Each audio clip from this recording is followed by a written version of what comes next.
വാർത്തയിലേക്ക് എല്ലാ പ്രേക്ഷകർക്കും സ്വാഗതം. വ്യാജരേഖകൾ ചമച്ച അവയവക്കടത്ത് നടത്തിയ സംഭവം സംസ്ഥാനത്തെ ഞെട്ടിച്ചിരിക്കുകയാണ്. സംഭവത്തിൽ ഇഡിയും അന്വേഷണം ഊർജിതമാക്കിയിട്ടുണ്ട്. സംസ്ഥാനത്തെ പ്രമുഖ സ്വകാര്യ ആശുപത്രികളിലും പ്രതികളുടെ വീടുകളിലുമാണ് ഇഡി പരിശോധന നടക്കുന്നത്. 5 സ്വകാര്യ ആശുപത്രികളിലാണ് പരിശോധന. സാമ്പത്തികമായി പിന്നോക്കം നിൽക്കുന്നവരെ പ്രലോഭിപ്പിച്ച അവയവദാനത്തിന് ഇരയാക്കുന്നുവെന്ന പരാതിക്ക് പിന്നാലെയാണ് ഈ പരിശോധന നടക്കുന്നത്. കൂടുതൽ വിശദാംശങ്ങളുമായി കൊച്ചിയിൽ നിന്നും ഡാനി പോൾ ചേരുന്നുണ്ട്. ഡാനി, ഇഡിയുടെ പരിശോധന 6 മണിക്ക് ആരംഭിച്ചതാണ്. അവസാനിച്ചോ അതോ തുടരുകയാണോ? ഒപ്പം നിർണായകമായ ചില വിവരങ്ങൾ ഇഡിക്ക് ലഭിച്ചിട്ടുണ്ടെന്ന് അറിയുന്നു. എന്തൊക്കെയാണ് കൂടുതൽ വിശദാംശങ്ങൾ?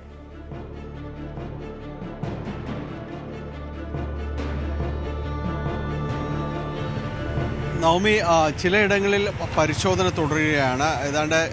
കൊച്ചിയിൽ ഏതാണ്ട് 3ഓളം ആശുപത്രികൾ പരിശോധന ഇപ്പോഴും തുടരുന്നു എന്നതാണ് മനസ്സിലാക്കാനായിട്ട് സാധിക്കുന്നത്. സംസ്ഥാന വ്യാപകമായിട്ട് 5-6 ആശുപത്രികളിലാണ് പരിശോധന നടക്കുകയും ചെയ്യുന്നത്. ഏതായാലും ഇതിൻ്റെ ഒരു കാരണത്തിലേക്ക് വരുന്നത് പ്രധാനമായും 2011 മുതൽ 16 വരെ നടത്തിയ അവയവ മാറ്റ ശസ്ത്രക്രിയകൾ സംബന്ധിച്ചാണ് കൂടുതൽ അന്വേഷണം നടക്കുന്നത് എന്നാണ്. ഇതിനൊരു പ്രധാന കാരണം നമുക്കറിയാം, ആലുവ കേന്ദ്രീകരിച്ച് പ്രവർത്തിച്ചിരുന്ന ഒരു അവയവ റാക്കറ്റ് സംബന്ധിയായ കാര്യങ്ങൾ. അതിൽ പിടിയിലായ നജീബിനെ കേന്ദ്രീകരിച്ചുള്ള അന്വേഷണമാണ് ഈ ഘട്ടത്തിലേക്ക് എത്തി നിൽക്കുന്നത്. നിരവധിയായ ആളുകളിൽ നിന്ന് ഈ അവയവ കൈമാറ്റത്തിൻ്റെ ഇടനിലക്കാരായി വർത്തിക്കുകയും ഇവരിൽ നിന്ന് വലിയ തുക ഈ ഇടപാടുകാരിൽ നിന്ന് ഈ അവയവം സ്വീകരിക്കുന്നവരിൽ നിന്ന് സ്വീകരിച്ചു എന്നതടക്കമുള്ള വിവരങ്ങളാണ് പുറത്തു വന്നത്. അപ്പോൾ ഇത് കേന്ദ്രീകരിച്ചുകൊണ്ടുള്ള അന്വേഷണമാണ് പ്രധാനമായും നടന്നിരുന്നത്. സംസ്ഥാന പോലീസ് പ്രത്യേക ടാസ്ക് ഫോഴ്സ് രൂപീകരിച്ചുകൊണ്ട് ഇത് അന്വേഷണം നടന്നു വരികയായിരുന്നു. അതിനിടയിൽ ഇഡിയും ആദ്യഘട്ടത്തിലേക്ക് അന്വേഷണത്തിൽ വന്നിരുന്നു. ഇവരുടെ പ്രാഥമികമായ അന്വേഷണത്തിൽ ഈ അവയവ കൈമാറ്റത്തിന് അല്ലെങ്കിൽ അവയവ ശസ്ത്രക്രിയകൾക്കൊക്കെ പ്രത്യേക അനുമതിയെല്ലാം വാങ്ങേണ്ട ആശുപത്രികളുണ്ട്. ഈ ആശുപത്രികൾ കേന്ദ്രീകരിച്ചുകൊണ്ട് വലിയ രീതിയിലുള്ളൊരു തുക ഇവർക്ക് കൈമാറ്റം ചെയ്തിട്ടുണ്ട്. നജീബിന് അടക്കം കൈമാറ്റം ചെയ്തതായിട്ടൊക്കെ കണ്ടെത്തിയിരുന്നു തുടക്കത്തിൽ തന്നെ. അപ്പോൾ ഇത് എന്തിനാണ്, എങ്ങനെയാണ് എന്നതാണ് അന്വേഷിച്ച് വന്നിരുന്നത്. അതിനുശേഷമാണ് ഇപ്പോൾ അതിൻ്റെ തുടർച്ചയായ 2ാം ഘട്ടം എന്ന രീതിയിലാണ് ഇപ്പോൾ ആശുപത്രികളിൽ നേരിട്ട് പരിശോധന നടത്താൻ എൻഫോഴ്സ്മെൻറ്റ് ഡയറക്ടറേറ്റ് തീരുമാനിക്കുകയും ഇപ്പോൾ ആ പരിശോധനകൾ തുടരുകയും ചെയ്യുന്നത്. ഇതിൽ വിവിധ രേഖകൾ അടക്കം കണ്ടെടുത്തിട്ടുണ്ട്. ആശുപത്രി വൃത്തങ്ങൾ പലരും വ്യക്തമാക്കുന്നത് ഇത് തങ്ങൾ നിയമാനുസൃതം മാത്രമാണ് ഇക്കാര്യങ്ങൾ ചെയ്തിട്ടുള്ളത്. രാജ്യത്ത് നിലനിൽക്കുന്ന വ്യവസ്ഥാപിതമായ മാർഗങ്ങളിലൂടെ മാത്രമേ അവയവ കൈമാറ്റം അടക്കമുള്ള കാര്യങ്ങൾ ഇവിടെ നടന്നിട്ടുള്ളൂ എന്നതാണ് ആശുപത്രികൾ സമർത്ഥിക്കുന്നത്. പക്ഷേ പ്രത്യേക അന്വേഷണ സംഘത്തിൻ്റെ അടക്കമുള്ള കാര്യങ്ങളിൽ അവർ കണ്ടെത്തിയത് വ്യാജ നിർമ്മാണം, ഈ അനുമതി പത്രങ്ങൾ അടക്കമുള്ള കാര്യങ്ങളിൽ വ്യാജ നിർമ്മിതികൾ ഉണ്ടായിട്ടുണ്ട്. ജനപ്രതിനിധികളുടെ അടക്കമുള്ള സമ്മതപത്രങ്ങൾ ഇവർ വ്യാജമായി നിർമ്മിച്ചു. മറ്റ് ഏജൻസികളുടെയും ഇത് നിരവധിയായ കടമ്പകൾ കടന്നു വേണം ഒരു അവയവമാറ്റ ശസ്ത്രക്രിയ നടത്തുന്നത്. അപ്പോൾ ഇതിനു വേണ്ട രേഖകളെല്ലാം ഇവർ വ്യാജമായി നിർമ്മിക്കുകയായിരുന്നുവെന്നാണ് പറയുന്നത്. പക്ഷേ അത് തിരിച്ചറിയാനായിട്ട് ഈ ആശുപത്രികൾക്ക് കഴിഞ്ഞു എന്നതാണ് രണ്ടാമത്തെ ഏറ്റവും പ്രധാനപ്പെട്ട ചോദ്യം. അത് ഇനിയിപ്പോഴുള്ള ഇഡിയുടേതായ അന്വേഷണം അടക്കം ഇക്കാര്യങ്ങൾ നടക്കുന്നുണ്ട്.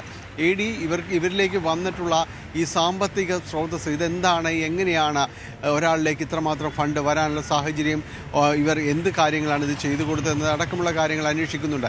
വിദേശികളടക്കം ഈ അവയവമാറ്റ ശസ്ത്രക്രിയയിൽ വന്നിട്ടുണ്ടോ എന്നത് പരിശോധിക്കപ്പെടുകയാണ്. ഏതായാലും അക്കാര്യത്തിൽ സമഗ്രമായ ഒരു അന്വേഷണം നടന്നു വരികയാണ്. ഇഡിയുടെ പരിശോധന പല ഭാഗങ്ങളിലും തുടരുന്നുണ്ട്.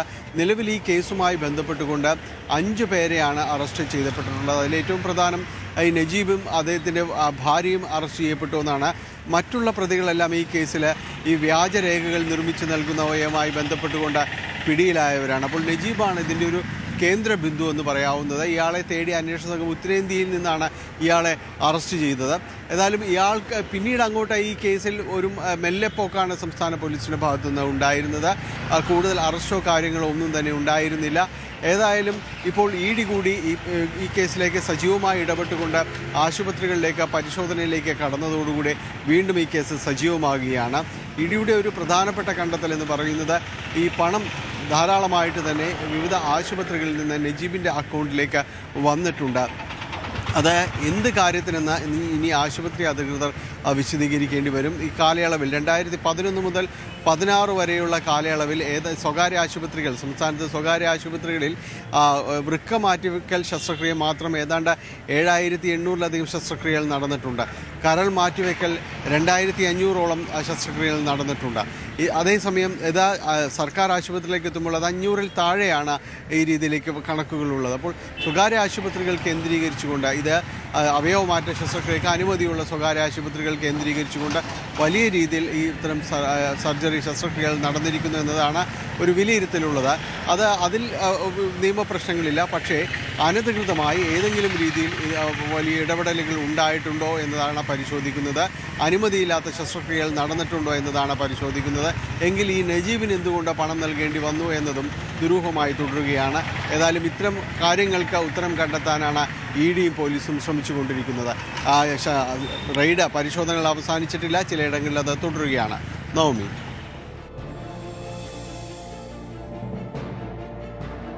ഡാനി, ഒരു കാര്യം കൂടി നമുക്കറിയാം. നേരത്തെ നെടുമ്പാശ്ശേരി അവയവക്കടത്ത് കേസിലടക്കം അന്ന് റൂറൽ പരിധിയിൽ ഇത് അന്വേഷണം നടന്നതാണ്. അന്ന് പോലീസ് ഉദ്യോഗസ്ഥർ പറഞ്ഞിരുന്നത് ഈ കൊച്ചി കേന്ദ്രീകരിച്ചുള്ള പ്രധാനപ്പെട്ട ആശുപത്രികൾ, അന്നും പേര് പുറത്തുവിട്ടിരുന്നില്ല, ആശുപത്രികളിൽ ഇത്തരത്തിലുള്ള വ്യാജ അവയവക്കടത്ത് അല്ലെങ്കിൽ അവയവക്കടത്തുമായി ബന്ധപ്പെട്ട സർജറികൾ നടക്കുന്നു, അത് ചില ഡോക്ടർമാർ ഒത്താശ നിൽക്കുന്നു എന്ന ഒരു സംശയം അന്ന് പ്രകടിപ്പിച്ചു. പിന്നീട് അന്വേഷണം പാതി വഴിയിൽ നിൽക്കുന്ന സാഹചര്യം. ഈ അവയവക്കടത്തിൽ പോലും അന്ന് അന്വേഷണ ഉദ്യോഗസ്ഥൻ സമാനമായിട്ടുള്ള കാര്യങ്ങൾ പറഞ്ഞിരുന്നു, സമാനമായിട്ടുള്ള നിരീക്ഷണം നടത്തുകയും ചെയ്തു. ആ ഒരു അടിസ്ഥാനത്തിൽ ഇന്നത്തെ ഇഡിയുടെ റെയ്ഡുമായി കൂട്ടിവായിക്കുമ്പോൾ കൃത്യമായിട്ടുള്ള തെളിവുകൾ ലഭിച്ചതുകൊണ്ട് മാത്രം തന്നെ ആയിരിക്കില്ലേ ഇഡി ഇത്തരത്തിലുള്ള ഒരു പരിശോധനയിലേക്ക് കടക്കുന്നത്? പ്രത്യേകിച്ച് കൊച്ചിയിലെ പ്രധാനപ്പെട്ട ഒരു ആശുപത്രികളിലേക്ക് തന്നെ ഈ ഒരു അന്വേഷണം പുരോഗമിക്കുമ്പോൾ, അതും ലേക്ക് ഷോർ എന്ന ആശുപത്രിക്കെതിരെ നേരത്തെയും ഇത്തരത്തിലുള്ള വാർത്തകൾ അല്ലെങ്കിൽ ഇതുമായി ബന്ധപ്പെട്ട സംശയ നിഴലിൽ നിൽക്കുന്ന ഒരു ആശുപത്രിയും കൂടി ആയിരിക്കുന്ന ഒരു സാഹചര്യത്തിൽ നമുക്ക് അതിനെ ചേർത്ത് വായിക്കാൻ കഴിയില്ലേ?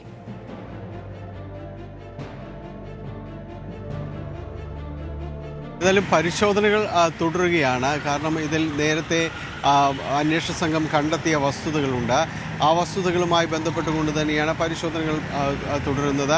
എൻഫോഴ്സ്മെൻറ്റ് ഡയറക്ടറേറ്റ് ഇതിൻ്റെ ഈ കാര്യങ്ങളിൽ ഇടപെട്ടിട്ടുള്ള സാമ്പത്തികമായ കുറ്റകൃത്യങ്ങൾ അത് നടന്നിട്ടുണ്ടോ എന്നതാണ് കൂടുതലായും തന്നെ പരിശോധിക്കുന്നത്. കാരണം ഈ രീതിയിൽ പണം വന്നിട്ടുണ്ടെങ്കിൽ അത് ഏത് രീതിയിലുള്ളതാണ് ഇവിടേക്ക് വന്നിട്ടുള്ളത്, അങ്ങനെ ഒരു സാമ്പത്തിക കുറ്റകൃത്യങ്ങളുടെ ഒരു പശ്ചാത്തലമടക്കമുള്ള കാര്യങ്ങൾ പരിശോധിക്കപ്പെടുകയാണ്. അത്തരം കാര്യങ്ങളാണ് കൂടുതലായും ഇഡി പരിശോധിക്കുന്നത്. ഇപ്പോഴും ഈ അന്വേഷണം ഒരു വഴിക്ക് സംസ്ഥാന പോലീസിൻ്റെതടക്കമുള്ള കാര്യങ്ങളിൽ തുടരുകയാണ്. കാരണം ഇതിൽ ഒരു ക്രിമിനൽ സ്വഭാവമുള്ള രീതിയിലുള്ള ഇടപെടലുകൾ ഇവരുടെ ഭാഗത്തുനിന്ന് ഉണ്ടായിട്ടുണ്ട്. അത് ഈ ആളുകളെ പറഞ്ഞ് പറ്റിച്ച് ഇവരിൽ നിന്ന് അവയവങ്ങൾ സ്വീകരിക്കുക, അതോടൊപ്പം തന്നെ അവർക്ക് പണം നൽകാമെന്ന് പ്രലോഭിപ്പിച്ചുകൊണ്ട് താരതമ്യേന സാമ്പത്തികമായി വളരെ പിന്നാക്കം നിൽക്കുന്നവരിൽ നിന്നാണ് ഈ രീതിയിലുള്ള കാര്യങ്ങൾ അവരാണ് ഇതിന് വശപ്പെടുന്നത്. ആലപ്പുഴ കേന്ദ്രീകരിച്ച ഈ രീതിയിലുള്ള ശ്രമങ്ങൾ ഉണ്ടായിട്ടുണ്ട്, ചില ഇരകൾ അവിടെ ഉണ്ടായിട്ടുണ്ട് എന്നതടക്കം നേരത്തെ സ്ഥിരീകരിക്കപ്പെട്ടതാണ്. ഏതായാലും ഇത്തരം കാര്യങ്ങളെല്ലാം തന്നെയാണ് പരിശോധിക്കപ്പെടുന്നത്. അത് കൂടുതൽ ഈ അന്വേഷണം, സംസ്ഥാന പോലീസിൻ്റെ അന്വേഷണം ഇക്കാര്യത്തിൽ ഏതാണ്ട് ഇപ്പോൾ നേരത്തെ സൂചിപ്പിച്ചതുപോലെ മെല്ലെപ്പോക്കെന്ന രീതിയിൽ തന്നെയാണ്. ഇനിയിപ്പോൾ ഇതുമായി ബന്ധപ്പെട്ടുകൊണ്ട് ഇഡി വന്നതുകൊണ്ട് ഇനിയിപ്പോൾ കൂടുതൽ അന്വേഷണത്തിലേക്ക് സ്റ്റേറ്റ് പോലീസിൻ്റെ കൂടി അന്വേഷണത്തിലേക്ക് ഇതിന് കടന്നു വന്നേക്കാം.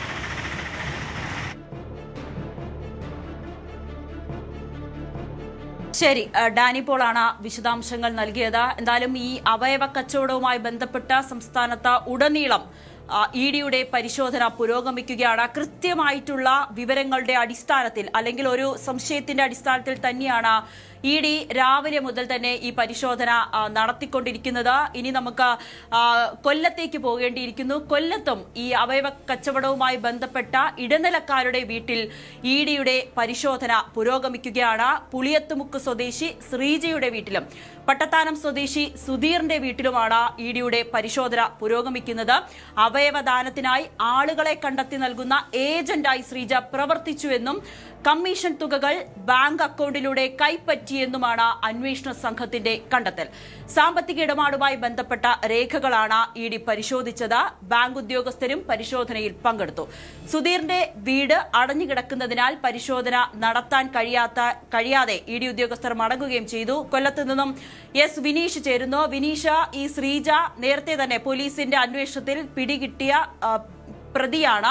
ശ്രീജയുടെ അന്നത്തെ ചോദ്യം ചെയ്യലിൽ നിർണായകമായിട്ടുള്ള മൊഴികൾ അന്വേഷണ സംഘത്തിന് ലഭിക്കുകയും ചെയ്തു. എന്താണ് ഇഡിയുടെ അന്വേഷണം, ഏത് വിധേനയാണ് പുരോഗമിക്കുന്നത്? തീർച്ചയായും നവമി, അങ്ങനെ തന്നെയാണ്. അവയവ കച്ചവട കേസിൽ കൊല്ലത്ത് ഇഡിയുടെ റെയ്ഡ് നടന്നിരുന്നു. ആയത്തിൽ സ്വദേശിനിയും കേസിലെ പ്രതിയുമായ ശ്രീജയുടെ വീട്ടിലാണ് പരിശോധന ഇന്ന് നടന്നത്. രാവിലെ 6 മണിയോടെയാണ് കേന്ദ്ര പോലീസിന്റെ സുരക്ഷാ വലയത്തിൽ റെയ്ഡ് നടന്നത്. ഇഡി ഉദ്യോഗസ്ഥർക്കൊപ്പം ബാങ്ക് ഉദ്യോഗസ്ഥരും പരിശോധനയിൽ പങ്കെടുത്തു. അതൊരു സ്വാഭാവിക നടപടിയാണ്. വീട്ടിൽ നിന്ന് രേഖകളും സാമ്പത്തിക ഇടപാടുകളുമായി ബന്ധപ്പെട്ട വിവരങ്ങളും പരിശോധിച്ചിരുന്നു. അതുപോലെ തന്നെ വ്യാജരേഖകൾ ചമച്ച് നിയമവിരുദ്ധ അവയവ കച്ചവടം നടത്തിയ കേസിൽ ശ്രീജയും പട്ടത്താനം സ്വദേശി സുധീറും അറസ്റ്റിലായിരുന്നു. കഴിഞ്ഞ മാസം കിളികന്നൂർ പോലീസാണ് ഇരുവരെയും അറസ്റ്റ് ചെയ്തത്. ശ്രീജയുടെ മൊബൈൽ ഫോൺ പരിശോധനയിൽ എറണാകുളത്തെ അവയവ കച്ചവടവുമായി ബന്ധപ്പെട്ട തെളിവുകൾ നിർണായകമായ തെളിവുകളായിരുന്നു ലഭിച്ചത്. ഇതിനെ തുടർന്നാണ് പോലീസിന്റെ അന്വേഷണത്തിൽ പുറത്തുവന്ന കേസിൽ സാമ്പത്തിക ഇടപാടുകൾ ഉള്ളതായി കണ്ടെത്തിയത്. അങ്ങനെയാണ് ഇഡി ഇത് പരിശോധനയ്ക്കായി എത്തുന്നത്. ഇരുവരും നിലവിൽ ജാമ്യത്തിലാണെങ്കിലും പരിശോധനയ്ക്കിടെ ശ്രീജയെ ഉദ്യോഗസ്ഥർ വിശദമായി ചോദ്യം ചെയ്യുകയും ചെയ്തിട്ടുണ്ട്. സുധീറിന്റെ വീട് ഇന്ന് അടഞ്ഞുകിടക്കുകയായിരുന്നു. അതുകൊണ്ട് സുധീറിന്റെ വീട്ടിൽ ഇന്ന് പരിശോധന നടന്നില്ല. ശ്രീജയുടെ വീട്ടിലായിരുന്നു പരിശോധനകൾ നടത്തിയത്. നിരവധി രേഖകൾ ഇഡി ഉദ്യോഗസ്ഥർ വിശദമായി തന്നെ പരിശോധിക്കുകയും ചെയ്തു. അതുപോലെ തന്നെ ശ്രീജയിൽ നിന്നും നിർണായക വിവരങ്ങളും ലഭ്യമായതാണ് ചില സൂചനകൾ. ഈ അവയവ കച്ചവട ശൃംഖല വഴി കോടിക്കണക്കിന് രൂപയുടെ സാമ്പത്തിക ഇടപാടുകൾ നടന്നതായാണ് ഇഡിയുടെ പ്രാഥമിക കണ്ടെത്തൽ. സാമ്പത്തിക ഇടപാടുകളുടെ കൂടുതൽ വിവരങ്ങൾ ശേഖരിക്കാനാണ് ഇത്തരം പരിശോധനകൾ. കിളികല്ലൂർ പോലീസ് അറസ്റ്റ് ചെയ്ത പ്രതികളുടെ സാമ്പത്തിക ഇടപാടുകളാണ് ഇപ്പോൾ ഇഡിയുടെ അന്വേഷണത്തിൽ കൊല്ലം പരിധിയിൽ പരിശോധനകൾ നടന്നുവരുന്നത്.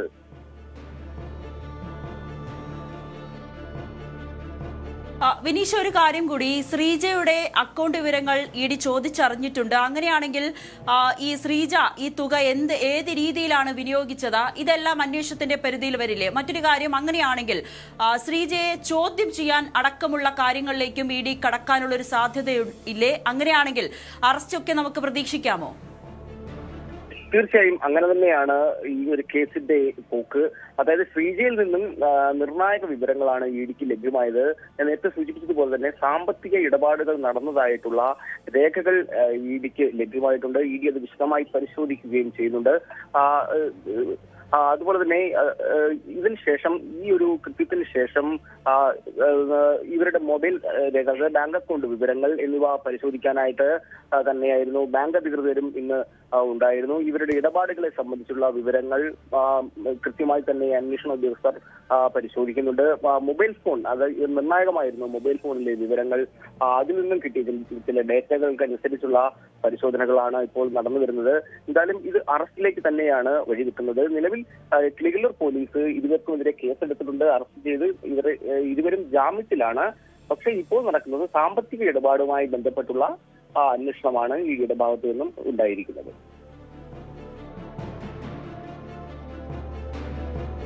ശരി, വിനീഷാണ് വിശദാംശങ്ങൾ നൽകിയത്. എന്തായാലും ഈ കേസിലെ ഇടനിലക്കാരിയായി പ്രവർത്തിച്ച ശ്രീജയുടെ വീട്ടിലും ഇഡിയുടെ പരിശോധന പുരോഗമിക്കുകയാണ്. ശ്രീജയുടെ വീട്ടിൽ നിന്നും എന്തൊക്കെ കണ്ടെത്തി, എന്തൊക്കെ നിർണായക വിവരങ്ങളാണ് ഇഡിക്ക് ലഭിച്ചതെന്നൊക്കെ നമുക്ക് വരും മണിക്കൂർ അല്ലെങ്കിൽ വരും ദിവസങ്ങളിൽ അറിയാൻ സാധിക്കും. അതോടൊപ്പം തന്നെ കാസർഗോഡും ഈ റെയ്ഡ് പുരോഗമിക്കുകയാണ്. ഈ കേസിലെ അവയവക്കടത്ത് കേസിലെ ഇടനിലക്കാരന്റെ മുഖ്യപ്രതിയുമായ നജീബ് കല്ലട്രയുടെ വീട്ടിലാണ് ഇഡിയുടെ പരിശോധന. കാസർഗോഡ് മേലെപ്പറമ്പിലെ വീട്ടിലാണ് റെയ്ഡ് പുരോഗമിക്കുന്നത്. നമുക്ക് കാസർഗോഡ് നിന്നും KV ബൈജു ചേരുന്നുണ്ട്. ബൈജു, നമുക്കറിയാം ഈ കേസുമായി ബന്ധപ്പെട്ട മുഖ്യപ്രതിയാണ് നജീബ്. ആദ്യം പോലീസ് പിടിയിലാക്കുന്നതും അറസ്റ്റ് ചെയ്യുന്നതും ഒപ്പം നിർണായകമായ വിവരങ്ങൾ ലഭിക്കുന്നതും ഈ നജീബിൽ നിന്നാണ്. എങ്ങനെയാണ് നജീബിന്റെ വീട്ടിലെ പരിശോധന പുരോഗമിക്കുന്നത്? എന്തൊക്കെ വിവരങ്ങളാണ് നമുക്ക് ഇഡി വൃത്തങ്ങളിൽ നിന്നും മനസ്സിലാകുന്നത്?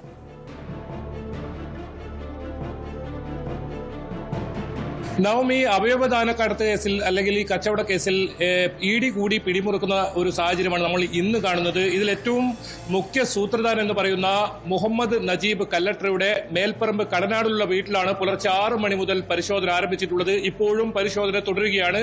എന്തായാലും ഈ കേസിൽ ഏറ്റവും പ്രധാനം ഈ ഒരു പരിശോധന തന്നെയാണ്. കാരണം ഇതിൽ ഇടനിലക്കാരനായി വലിയ തോതിൽ പ്രവർത്തിച്ച ഒരാളാണ് നജീബ്.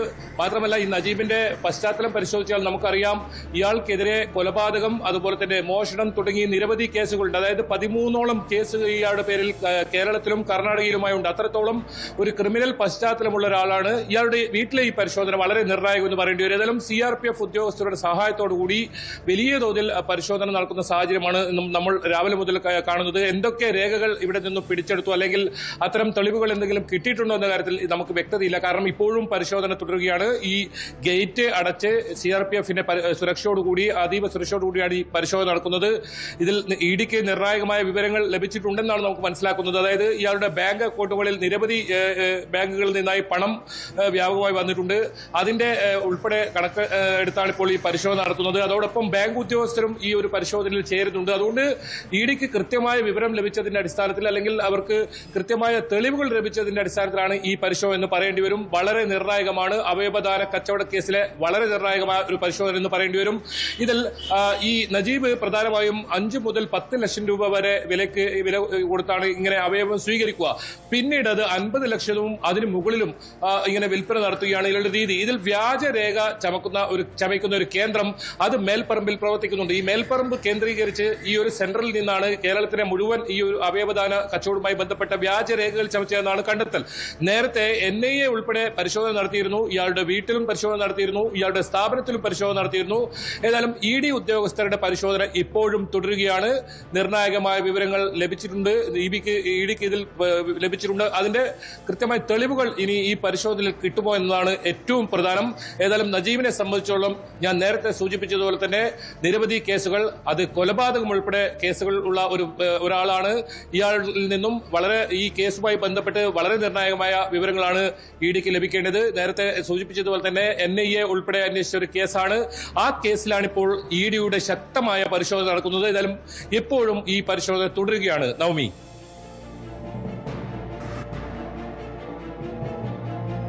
ബൈജു, മറ്റൊരു കാര്യം കൂടി, ഈ നജീബ് എന്ന വ്യക്തിയുടെ ബൈജു സൂചിപ്പിച്ചതുപോലെ തന്നെ ഒരു ക്രിമിനൽ പശ്ചാത്തലമുള്ള ഒരു വ്യക്തിയാണ്. കൊലപാതക കേസിലടക്കം പേരുള്ള ഒരാളാണ്.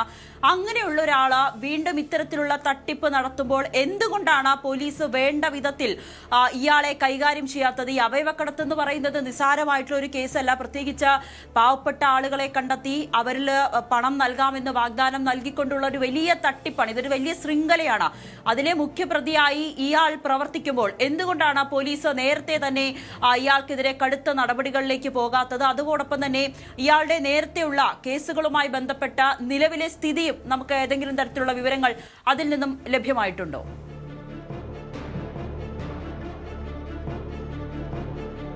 ഈ സൂചിപ്പിച്ചത് വളരെ പ്രധാനപ്പെട്ട കാര്യമാണ്. സംസ്ഥാന കേന്ദ്ര രഹസ്യാന്വേഷണ വിഭാഗങ്ങളുണ്ട്.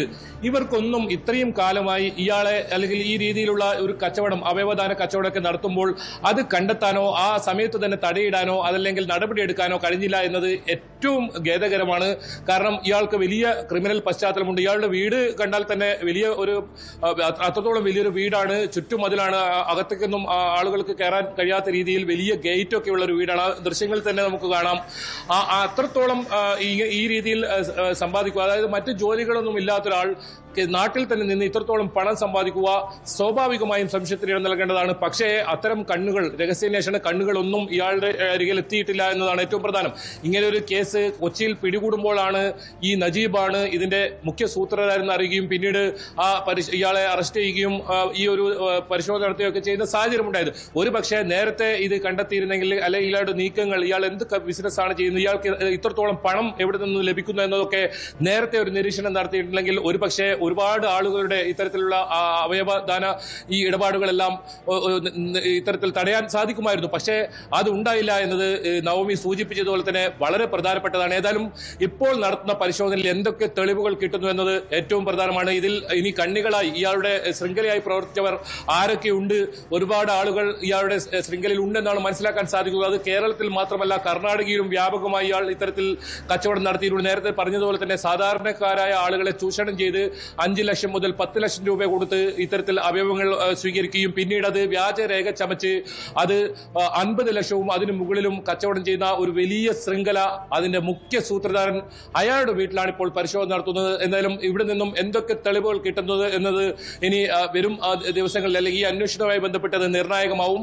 NIA പരിശോധന നേരത്തെ തന്നെ പൂർത്തിയായി കഴിഞ്ഞു. ഇനി ED കണ്ടെത്തൽ എന്താണ് എന്നതാണ് ഏറ്റവും പ്രധാനം. ഇതിൽ ബാങ്കിൽ ഒരുപാട് പണം ഇയാളുടെ അക്കൗണ്ടിലേക്ക് വന്നിട്ടുണ്ട്. അത് പല ആശുപത്രികളിൽ നിന്നുണ്ട്. ഈ ആശുപത്രികളിൽ നിന്നൊക്കെ ഇയാൾക്ക് എന്തിന് ഇത്ര പണം നൽകി എന്നത് ആ ആശുപത്രികളെല്ലാം ഉത്തരം പറയേണ്ടി വരും.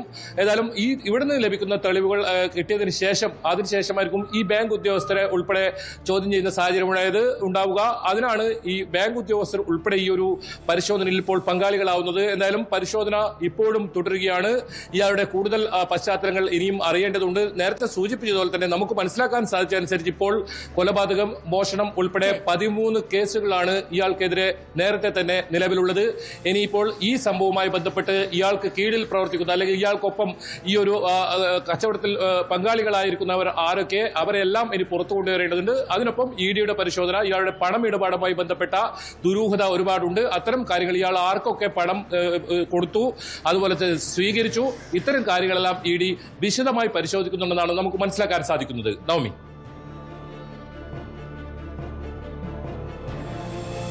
ശരി, എന്തായാലും അവയവക്കടത്ത് കേസിൽ നിർണായകമായൊരു നീക്കമാണ് ED ഭാഗത്തു നിന്നും ഉണ്ടായിരിക്കുന്നത്. വിശദാംശങ്ങൾ നൽകുകയായിരുന്നു കൊച്ചിയിൽ നിന്നും ഡാനി പോളും, കൊല്ലത്ത് നിന്നും ബിനീഷും, കാസർഗോഡ് നിന്നും KV ബൈജുവും.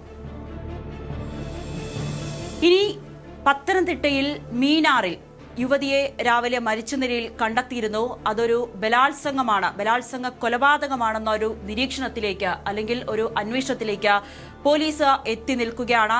വാർത്തയുടെ കൂടുതൽ വിശദാംശങ്ങളിലേക്ക് വരാം ചെറിയൊരു ഇടവേളയ്ക്ക് ശേഷം.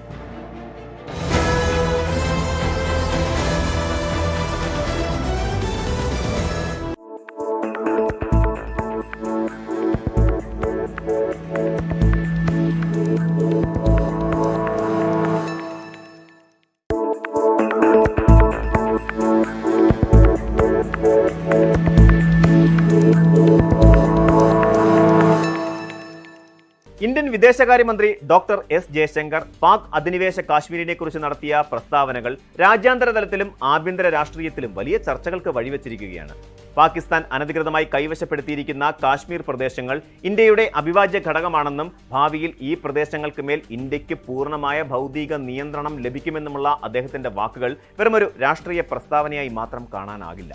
മറിച്ച് പതിറ്റാണ്ടുകളായി ഇന്ത്യ കാത്തുസൂക്ഷിക്കുന്ന ഒരു ഭരണഘടനാപരമായ പ്രതിബദ്ധതയുടെയും മാറുന്ന നയതന്ത്ര സമീപനത്തിന്റെയും ശക്തമായ പ്രതിഫലനമാണിത്. അതിർത്തിയിലെ കടന്നുകയറ്റങ്ങളോടും പാകിസ്ഥാൻ നടത്തുന്ന നിയമവിരുദ്ധ ഭരണഘടനാ തിരുത്തലുകളോടും ഇനിയും മൃദുവായ സമീപനമില്ലെന്ന കൃത്യമായ സന്ദേശമാണ് ഇതിലൂടെ നൽകുന്നത്. ഗിൽജിത്ത് ബാൾട്ടിസ്ഥാനിലെ പാക് ഇടപെടലുകൾക്കും അവിടെ തെരഞ്ഞെടുപ്പ് നടത്താനുള്ള നീക്കങ്ങൾക്കുമെതിരെ ഇന്ത്യ ശക്തമായ പ്രതിഷേധം രേഖപ്പെടുത്തുമ്പോൾ കേവലം ഭൂപടത്തിലെ അതിർത്തികൾക്കപ്പുറം ഇന്ത്യയുടെ പരമാധികാരത്തിന്റെയും ദേശീയ സുരക്ഷയുടെയും വിശാലമായ അർത്ഥതലങ്ങളാണ് ഇവിടെ അനാവരണം ചെയ്യപ്പെടുന്നത്. സ്വന്തം അവകാശങ്ങളെക്കുറിച്ച് ഉറക്കെ സംസാരിക്കാൻ രാജ്യം ഇപ്പോൾ മടിക്കുന്നില്ല എന്നതിന്റെ ഏറ്റവും വലിയ തെളിവാണിത്. ചരിത്ര പശ്ചാത്തലവും ഭരണഘടനാപരമായ നിലപാടും വിശദമായി പരിശോധിക്കുമ്പോൾ പാക് അധിനിവേശ കാശ്മീർ എന്ന വിഷയം ഇന്ത്യയെ സംബന്ധിച്ചിടത്തോളം ഒരിക്കലും ഒരു തർക്ക പ്രദേശമല്ല എന്ന് നിസ്സംശയം മനസ്സിലാക്കാൻ സാധിക്കും. 1947 അന്നത്തെ ജമ്മു കാശ്മീർ ഭരണാധികാരിയായിരുന്ന മഹാരാജ ഹരിസിംഗ് ലേനക്കരാർ വഴി ഇന്ത്യയോട് പൂർണ്ണമായും ചേരാൻ തീരുമാനിച്ചതോടെ ജമ്മു കാശ്മീരിന്റെ മുഴുവൻ പ്രദേശങ്ങളും ഇന്ത്യയുടെ ഭാഗമായി മാറി. ഇത് തികച്ചും നിയമപരമായ ഒരു പ്രക്രിയയായിരുന്നു. എന്നാൽ സ്വാതന്ത്ര്യ ലബ്ധിയുടെ തൊട്ടു പിന്നാലെ പാകിസ്ഥാൻ സൈന്യത്തിന്റെയും അവരുടെ പിന്തുണയുള്ള ഗോത്രവർഗ്ഗക്കാരുടെയും നേതൃത്വത്തിൽ നടന്ന അധിനിവേശത്തിലൂടെ കാശ്മീരിന്റെ ഒരു വലിയ ഭാഗം അവർ അനധികൃതമായി പിടിച്ചെടുക്കുകയായിരുന്നു. ഐക്യരാഷ്ട്രസഭയുടെ ഇടപെടലുകൾ ഉണ്ടായപ്പോൾ പാകിസ്ഥാൻ തങ്ങളുടെ സൈന്യത്തെ പൂർണ്ണമായും പിൻവലിക്കണമെന്നതായിരുന്നു ആദ്യത്തെ ഉപാധി. എന്നാൽ പാകിസ്ഥാൻ ഇതൊരിക്കലും പാലിച്ചിട്ടില്ല. ഈ അനധികൃത അധിനിവേശ പ്രദേശമാണ് ഇന്ന് പാക് അധിനിവേശ കാശ്മീർ എന്നും ഗിൽജിത്ത് ബാൾട്ടിസ്ഥാൻ എന്നും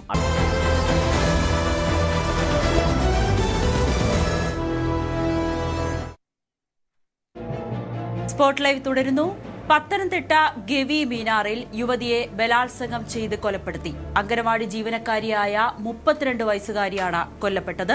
പ്രതിയെന്ന് സംശയിക്കുന്ന ചിറ്റാർ സ്വദേശിയെ വണ്ടിപ്പെരിയാർ പോലീസ് കസ്റ്റഡിയിലെടുത്തു. പോലീസ് കസ്റ്റഡിയിലെടുത്ത ഈ യുവാവിനൊപ്പം പ്രായപൂർത്തിയാകാത്ത ഒരു പെൺകുട്ടിയും ഉണ്ടെന്നാണ് വിവരം.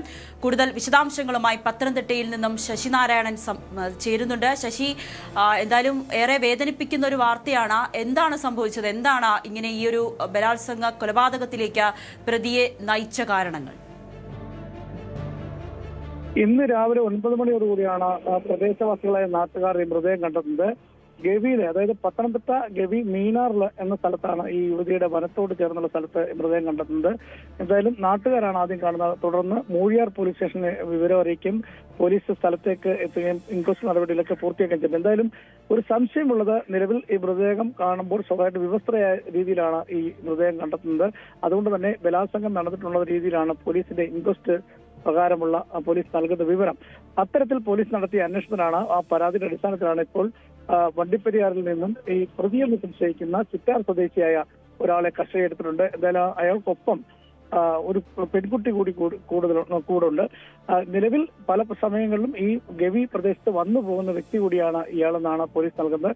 നിലവിലത്തെ അയാളെ ചോദ്യം ചെയ്തു വരികയാണ്. വിശദമായ വിവരങ്ങൾ ലഭിച്ചെങ്കിൽ മാത്രമേ എന്താണ് സംഭവം എന്നതിനെ കുറിച്ച് കൃത്യമായ ധാരണയുള്ളൂ. നിലവിലത്തെ സാഹചര്യത്തിൽ മൃതദേഹം കണ്ടെത്തിയ സ്ഥലത്ത് നിന്നും, അതായത് ഈ മീനാർ എന്ന് പറയുന്ന വനപ്രദേശമാണ്, അതായത് ഗവി എന്ന് പറഞ്ഞ വലിയ വനപ്രദേശമുള്ള സ്ഥലമാണ്. മൂഴിയാർ സ്റ്റേഷന്റെ കിലോമീറ്ററുകൾ അപ്പുറമാണ് ഈ മീനാർ എന്ന സ്ഥലം. അവിടെ 4 കിലോമീറ്റർ നടന്നാണ് ഈ യുവതി അംഗൻവാടിയിലെത്തുന്നത്. അംഗൻവാടി ജീവനക്കാരിയാണ്. ആ വനത്തിലൂടെ വരുന്ന സമയത്താണ് ഇത്തരം സംഭവം നടന്നിട്ടുള്ളത് എന്നതാണ് നമുക്ക് മനസ്സിലാക്കാൻ കഴിയുന്നത്. എന്തായാലും പ്രദേശവാസികൾ നൽകിയ മൊഴിയുടെ അടിസ്ഥാനത്തിൽ കൃത്യമായും പോലീസ് സ്ഥലത്തെത്തുകയും ഇൻക്വസ്റ്റ് നടപടികൾ പൂർത്തിയായിട്ടുണ്ട്. എന്തായാലും ബലാത്സംഗം ചെയ്താണ് യുവതി, അങ്ങനെയാണ് ക്രൂരമായി കൊല ചെയ്യപ്പെട്ടെന്നുള്ളതാണ് നമുക്ക് ലഭിക്കുന്ന വിവരം. കൃത്യമായി പ്രതിയെ ചോദ്യം ചെയ്തെങ്കിൽ മാത്രമേ കൃത്യമായ ഒരു വിവരം ലഭിക്കുകയുള്ളൂ. എന്തായാലും നാട്ടുകാർ നൽകിയ വിവരത്തിന്റെ അടിസ്ഥാനത്തിൽ ബസ്സിൽ യാത്ര ചെയ്യായിരുന്ന ഈ പ്രതിയെ, കസ്റ്റഡിയെടുത്തിയ ആളെ വണ്ടിപ്പെരിയാർ വെച്ചാണ് പോലീസ് സംശയത്തിന്റെ പേരിൽ കസ്റ്റഡിയെടുത്തത്. എന്തായാലും വിശദമായി ചോദ്യം ചെയ്തു വരികയാണ്. നിലവിൽ ചിറ്റാർ സ്വദേശിയാണ് ഇയാൾക്കൊപ്പം ഒരു പെൺകുട്ടിയും കൂടെ ഉണ്ട്. പ്രായപൂർത്തിയാത്ത പെൺകുട്ടിയാണ്. എങ്ങനെയാണ് ഇയാൾ ഇടയ്ക്ക് ഈ ഗവിയിൽ വന്നു പോകുന്ന, ഈ പ്രദേശത്ത് വന്നു പോകുന്ന ആളാണ്. പല ക്രിമിനൽ കേസിലും പ്രതിയാണ് ഇദ്ദേഹം. പലതരത്തിലുള്ള പ്രശ്നങ്ങളും അവിടെ ഉണ്ടാക്കിയിട്ടുണ്ടെന്നുള്ള നാട്ടുകാർ പോലീസ് നൽകിയിട്ടുണ്ട്. അങ്ങനെ ഒരു സംശയത്തിന്റെ പേരിലാണ് ഇയാളെ ബസ്സിൽ നിന്നും പോലീസ് കസ്റ്റഡിയെടുത്തിട്ടുള്ളത്. എന്തായാലും രാവിലെയോടുകൂടിയാണ് ഇത്തരത്തിലുള്ള ദാരുണമായ സംഭവം ഉണ്ടായത്.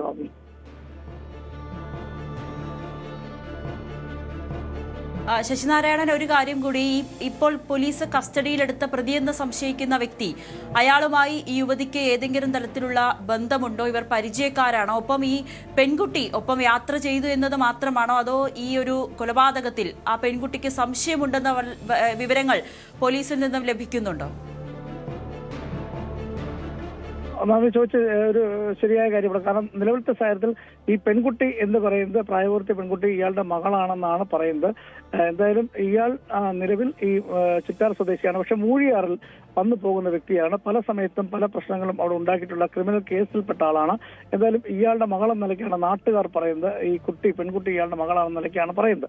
പക്ഷേ എങ്ങനെ ഈ കൊലപാതകം നടന്നു എന്നുള്ള കാര്യത്തെക്കുറിച്ച് കൃത്യമായി പോലീസിൽ നിന്ന് വിവരങ്ങൾ ലഭിക്കേണ്ടിയിരിക്കുന്നു. അത്തരം ചോദ്യം ചെയ്തതിൽ നിന്ന് മാത്രമേ കൃത്യമായ വിവരം നമുക്ക് ലഭിക്കുകയുള്ളൂ. ആ വിവരത്തിന്റെ അടിസ്ഥാനത്തിൽ ആയിരിക്കും എങ്ങനെയാണ് ഈ യുവതി മരിച്ചത് എന്നുള്ള കാര്യത്തെക്കുറിച്ച് കൃത്യമായി അറിയാം. എന്തായാലും ദാരുണമായ ഒരു സംഭവമാണ്. ദിവസവും രാവിലെ 4 കിലോമീറ്ററോളം വനത്തിലൂടെ നടന്നാണ് അംഗൻവാടിയിൽ ഈ യുവതി, അംഗൻവാടി ജീവനക്കാരിയായ യുവതി എത്തുന്നത്.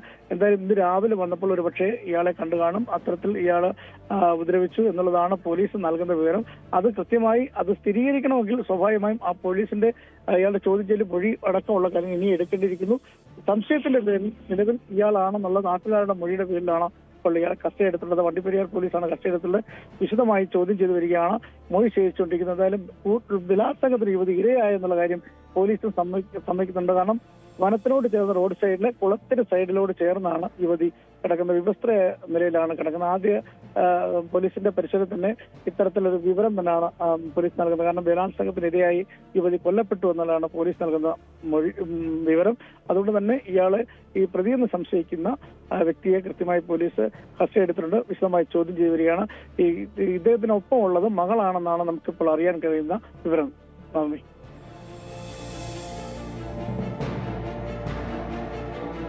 ശശിനാരായണൻ, ഒരു കാര്യം കൂടി, ഈ മരിച്ച യുവതിയുടെ പോസ്റ്റ്മോർട്ടം നടപടികൾ ആരംഭിച്ചു കഴിഞ്ഞു. അതിൽ നിന്നും നിർണായകമായിട്ടുള്ള എങ്ങനെയാണ് മരണകാരണം എന്നതിലൊക്കെ പോലീസിനൊരു കൃത്യമായിട്ടുള്ളൊരു ഉത്തരം കണ്ടെത്താൻ കഴിയില്ലേ?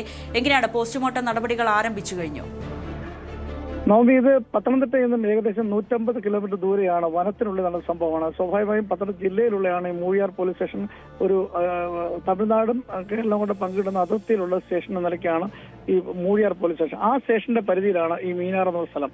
അത് വണ്ടിപ്പെരിയാറിനോട് പോകുന്ന സ്റ്റേഷന്റെ ഒക്കെ അടുത്തോട്ട് വരുന്ന പ്രദേശമാണ്. അതുകൊണ്ട് തന്നെ ഈ മൃതദേഹം അവിടുത്തെ നടപടിക്രമങ്ങൾ പൂർത്തിയായതിനു ശേഷം പത്തനംതിട്ട ജലാശയത്തിൽ കൊണ്ടുവേണം പോസ്റ്റ്മോർട്ടം നടപടി പൂർത്തിയാക്കിയ ശേഷം മാത്രമേ ഇതിന് കൃത്യമായ വിവരം, മരണ കാരണം എന്താണ് എന്നുള്ള കാര്യത്തെ കുറിച്ച് നമുക്ക് കൃത്യമായി അറിയാൻ കഴിയുള്ളൂ. പക്ഷേ പോലീസ് നൽകുന്ന പ്രാഥമിക വിവരവും നാട്ടുകാരൊക്കെ പറയുന്ന വെച്ചാണ് നമ്മൾ പറയുന്നത്. പോലീസ് പ്രാഥമിക മൃതദേഹ ഇൻക്വസ്റ്റ് നടപടി പൂർത്തിയായപ്പോൾ തന്നെ പോലീസ് നൽകുന്ന വിവരം ഈ യുവതി ക്രൂരമായ പീഡനത്തിന് ഇരയായി, ബലാത്സംഗത്തിനിരയായി, അത്തരത്തിൽ മരണപ്പെട്ടു എന്നുള്ളതാണ് പോലീസ് നൽകുന്ന വിവരം. പക്ഷേ പോസ്റ്റ്മോർട്ടം നടപടികളും പ്രതിയുടെ മൊഴിയും അല്ലെ കസ്റ്റഡിയിൽ സംശയിക്കുന്ന ആളുടെ മൊഴിയും കൂടി എടുത്തെങ്കിൽ മാത്രമേ കൃത്യമായ ഒരു നിഗമനത്തിൽ ഇത് എത്താൻ കഴിയുള്ളൂ. എന്തായാലും വനപ്രദേശത്തോട് ചേർന്ന പ്രദേശമാണ് ഗവി എന്ന് പറയുന്നത്. പത്തനംതിട്ടയിൽ 100 കിലോമീറ്റർ ഉള്ളിലാണ് ഗവി. അവിടെ മീനാർ എന്ന സ്ഥലം അതിനുള്ളിലാണ്. അവിടെ അംഗൻവാടിയിലേക്ക് പഠിപ്പിക്കാൻ വനത്തിലൂടെ നടന്നു വരുന്ന ഒരു യുവതിയാണ് കൊല്ലപ്പെട്ടിട്ടുള്ളത്. അങ്ങനെ വലിയ ഒരു എത്തിപ്പെടാൻ പ്രയാസമുള്ള പ്രദേശമാണ്. മൊബൈൽ ടവറുകളോ മറ്റോ നമുക്ക് ഫോൺ സന്ദേശങ്ങളോ പോലും ലഭിക്കാത്തൊരു മേഖലയാണ്. അതുകൊണ്ട് പോലീസിൽ നിന്ന് നമുക്ക് വിവരം ശേഖരിക്കാനും കഴിയാത്തൊരവസ്ഥയുണ്ട്. എന്തായാലും അത്തരമൊരു സാഹചര്യത്തിലാണ് ഈ യുവതി ക്രൂരമായി കൊല്ലപ്പെട്ടു എന്നുള്ള ലഭിക്കുന്നത്. എന്തായാലും ഈ പ്രതിയെന്ന് സംശയിക്കുന്ന വ്യക്തി നിലവിൽ പലതവണ മൂഴിയാർ ഈ ഗവി സ്ഥലത്ത് വെച്ച് പല ക്രിമിനൽ കേസുകളിലും നാട്ടുകാർ തന്നെ പിടികൂടുകയും പോലീസിൽ ഏൽപ്പിക്കുകയും ചെയ്തിട്ടുള്ള പശ്ചാത്തലമുള്ള ആളാണ്. അതുകൊണ്ടാണ് ഈ യുവതി കൊല്ലപ്പെട്ട സമയത്ത്, അല്ല യുവതിയുടെ മൃതദേഹം കണ്ട സമയത്ത് തന്നെ ബസ്സിൽ ഈ പ്രതി യാത്ര ചെയ്യുമ്പോൾ പോലീസിനെ നാട്ടുകാർ തന്നെ വിവരം അറിയിച്ചാണ് വണ്ടിപ്പെരിയാർ പോലീസ് ഇയാളെ കസ്റ്റഡി എടുക്കുന്നത്. അതൊരു സംശയം കൊണ്ട് മാത്രമാണ്. അത് വിശദമായി ചോദ്യം ചെയ്തു വരികയാണ്. ഒരുപക്ഷെ അയാൾ തന്നെ ആകാനാണ് സാധ്യതയെന്നാണ് നമുക്ക് ഇപ്പോൾ ലഭിക്കുന്ന വിവരം. കൃത്യമായി പോലീസിന് നിന്ന് ഔദ്യോഗികമായി വിവരം ലഭിച്ചാൽ ഒരുപക്ഷെ എന്താണ് സംഭവിച്ചത് കൃത്യമായി അറിയാൻ പറ്റും. വിശദമായി ചോദ്യം ചെയ്തു വരികയാണ്. നവമി.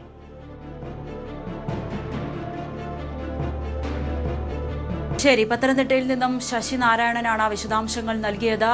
ഇന്ന് രാവിലെ ആയിരുന്നു ഗവിയിൽ കാടിന് ഉള്ളിലായി ഒരു യുവതിയുടെ മൃതദേഹം കണ്ടെത്തിയത്. അതിപ്പോൾ കൊലപാതകമാണ്, ബലാത്സംഗ കൊലപാതകമാണെന്ന് പോലീസ് നിഗമനത്തിലെത്തിയിരിക്കുകയാണ്. സംശയാസ്പദമായ സാഹചര്യത്തിൽ പ്രതിയെന്ന് സംശയിക്കുന്ന ഒരാളെ പോലീസ് കസ്റ്റഡിയിലെടുക്കുകയും ചെയ്തിട്ടുണ്ട്. മലപ്പുറം നിലമ്പൂരിൽ മോഡിഫിക്കേഷൻ നടത്തിയ വാഹനം പിടികൂടി. തീ തുപ്പുന്ന വാഹനമാണ് പോലീസ് പിടികൂടിയത്.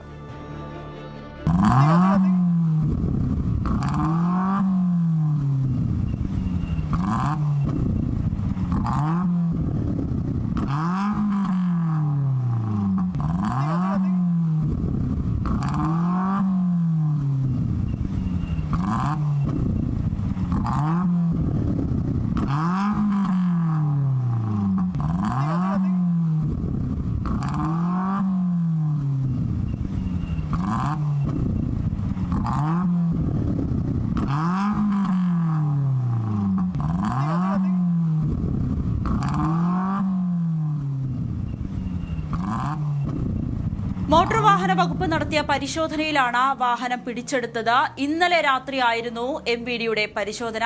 വണ്ടിയുടെ രജിസ്ട്രേഷൻ സർട്ടിഫിക്കറ്റ് റദ്ദാക്കാനാണ് MVDയുടെ തീരുമാനം. വിശദാംശങ്ങളുമായി മലപ്പുറത്ത് നിന്ന് CV അനുമോദ് ചേരുന്നു. അനുമോദ്, നമുക്ക് ദൃശ്യങ്ങൾ കാണുമ്പോൾ തന്നെ അറിയാം എത്രമാത്രം അപകടകരമായിട്ടുള്ള രീതിയിലാണ് ഈ വാഹനത്തിൽ മോഡിഫിക്കേഷൻ നടത്തിയിരിക്കുന്നത്. പ്രത്യേകിച്ച് തീ ഉയരുന്ന രീതിയിലേക്ക്. ഇതാരാണ് ഇത് ചെയ്തത്? എന്താണ് MVDയുടെ നടപടി?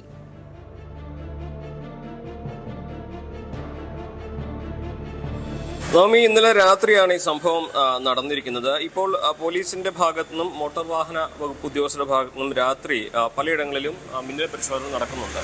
അതായത് വാഹനങ്ങളിലെ മോഡിഫിക്കേഷൻ, നിയന്ത്രിതമല്ലാത്ത പ്രകാശം നൽകുന്ന ലൈറ്റ് സംവിധാനങ്ങൾ തുടങ്ങി അനുവദിക്കാത്ത മോഡിഫിക്കേഷൻസ് വാഹനങ്ങൾ ഉണ്ടോ എന്ന് പരിശോധിക്കാനാണ് ഈ മിന്നൽ പരിശോധന നടത്തുന്നത്. അങ്ങനെ കണ്ണൂർ റോഡിൽ നടത്തിയ പരിശോധനയിലാണ് ഈ ഒരു തീ തുപ്പുന്ന കാറ് കണ്ടെത്തിയത്. 4 വിദ്യാർത്ഥികളായിരുന്നു വണ്ടി ഓടിച്ചിരുന്നത്. അവർക്ക് ലൈസൻസ് ഉണ്ട്. പക്ഷേ ഈ വാഹനം അതിൻ്റെ ഉടമ ഇപ്പോൾ വിദേശത്താണുള്ളത്. ഇയാളുടെ അനിയൻ്റെ സുഹൃത്തുക്കളാണ് ഈ കുട്ടികൾ.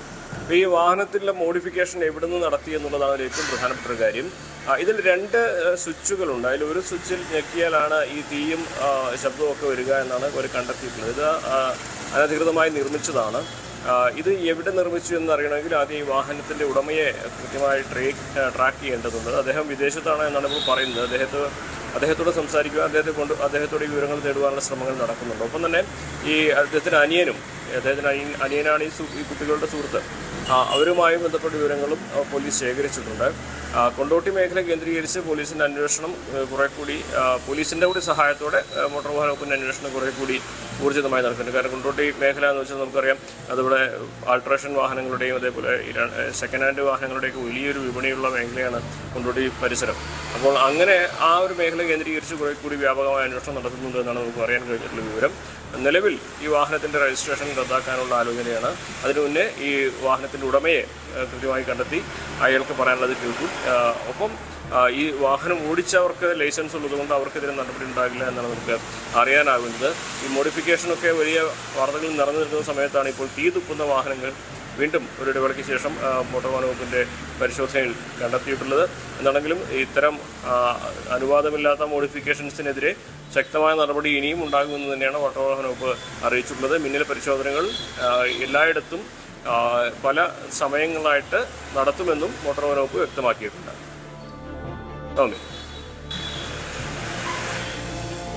അനുമോദ്, ഒരു കാര്യം കൂടി, ഇത്തരത്തിലുള്ള തീ തുപ്പുന്ന മോഡിഫിക്കേഷൻ വരുത്തിയ അപകടകരമായിട്ടുള്ള നിലയിൽ നിരത്തിലിറക്കുന്ന വാഹനങ്ങൾ നിരവധിയാണ്. നമുക്കറിയാം, ഈ സർക്കാർ അധികാരത്തിൽ എത്തുന്നതിന് മുൻപ് തന്നെ ഈ മോഡിഫിക്കേഷനുമായി ബന്ധപ്പെട്ട ചില മുഖ്യമന്ത്രിയുടെ പരാമർശങ്ങൾ, അന്ന് ഇലക്ഷന് മുൻപായിട്ട് മോഡിഫിക്കേഷൻ നടത്താൻ അപകടകരമായിട്ടുള്ള അല്ലാത്ത നിലയിലേക്ക് മോഡിഫിക്കേഷൻ നടത്താനൊന്നും പ്രശ്നമില്ല എന്ന് പറയുന്നു. പിന്നീട് അതിന് മലക്കമറിയുന്നതൊക്കെ നമ്മൾ കണ്ടതാണ്.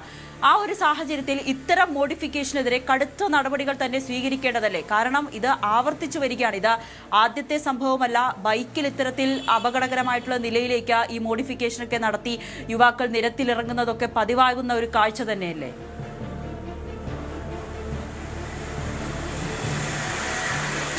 സംസ്ഥാന സർക്കാരിൻ്റെയും കേന്ദ്ര സർക്കാരിൻ്റെയും നിയമങ്ങൾ ഇത്തരം മോഡിഫിക്കേഷനെതിരാണ് എന്നുള്ളതാണ് വസ്തുത. നിലവിൽ എന്തെല്ലാം ചെയ്യാമെന്ന കാര്യത്തിൽ സംസ്ഥാനത്തിലെ മോട്ടോർ വാഹന വകുപ്പ് തന്നെ ഒരു സർക്കുലർ ഇറക്കിയിട്ടുണ്ട്. അല്ലെങ്കിൽ അവരുടെ ഒരു അനുവദനീയമായ കാര്യങ്ങൾ എന്തെല്ലാം ഒരു 16 എണ്ണത്തിൻ്റെ ഒരു പട്ടിക അവർ പുറത്തുവിട്ടിട്ടുണ്ട്.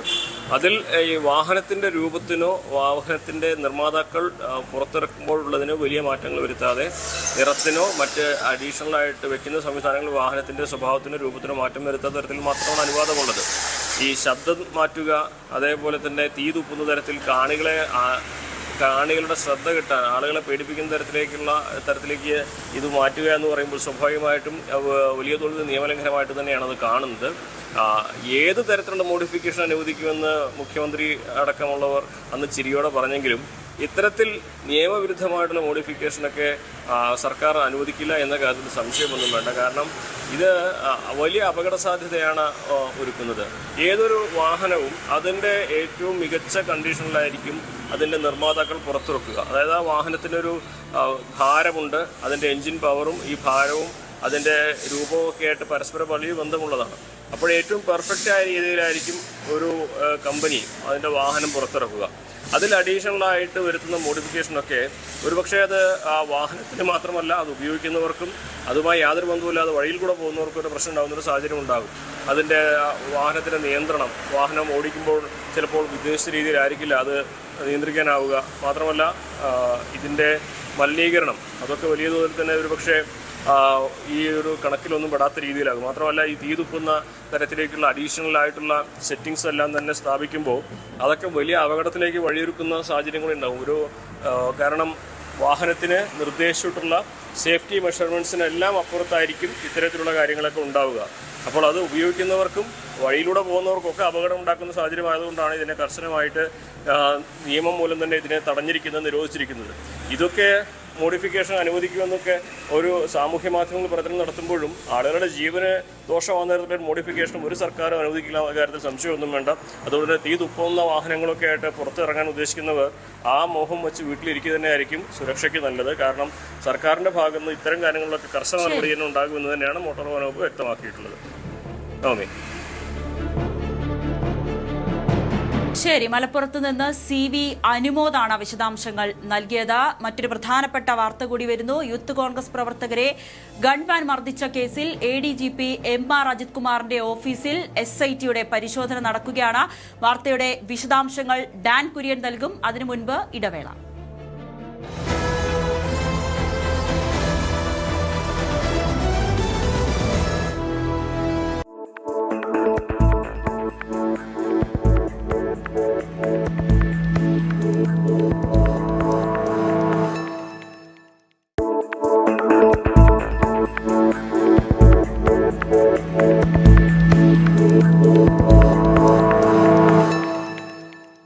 രാജ്യാന്തര തലത്തിലും ആഭ്യന്തര രാഷ്ട്രീയത്തിലും വലിയ ചർച്ചകൾക്ക് വഴിവെച്ചിരിക്കുകയാണ്.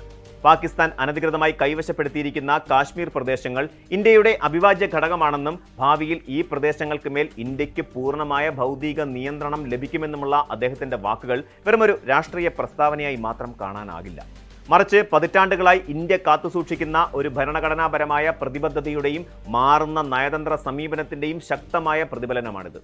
അതിർത്തിയിലെ കടന്നുകയറ്റങ്ങളോടും പാകിസ്ഥാൻ നടത്തുന്ന നിയമവിരുദ്ധ ഭരണഘടനാ തിരുത്തലുകളോടും ഇനിയും മൃദുവായ സമീപനമില്ലെന്ന കൃത്യമായ സന്ദേശമാണ് ഇതിലൂടെ നൽകുന്നത്.